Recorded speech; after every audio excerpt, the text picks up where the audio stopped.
Maroli sahi katika hii barabara yenu ya kwenda Uganda, ile barabara nyingine ya Busia, Webuye, maroli yote ya kubeba mbao inaenda Congo.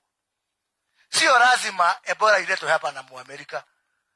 Inaweza kujileta yenyewe. Ni Amerika ilileta corona hapa. Amerika ndio ilileta corona hapa. Si ilifika hapa. People, good people, Kenyans. My fellow Kenyans. Let us not be short-sighted. Americans to bring Ebola here. Corona brought itself here. It was not brought by Americans. We should be prepared as a nation. Ebola can come by any formula. Tunaelewana jameni? Wakati tulikuwa na corona, Americans, na nakumbuka sababu I was a minister in charge of investment, na kuna kampuni inaitwa Moderna huko Amerika. Nilienda mpaka bunge nikawaletea wabunge wabadilishe sheria. Ndio Moderna watengeneze kiwanda ya vaccine ya magonjwa kama corona, kama Ebola, kama hiyo ingine.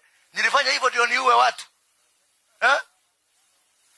So when we are being given a facility to deal with an emergency like Ebola, hata wakati wa corona watu wetu wa Kemri, kampuni ya Amerika, walikuja hapa wakapartner na Kemri to create a facility for dealing with corona.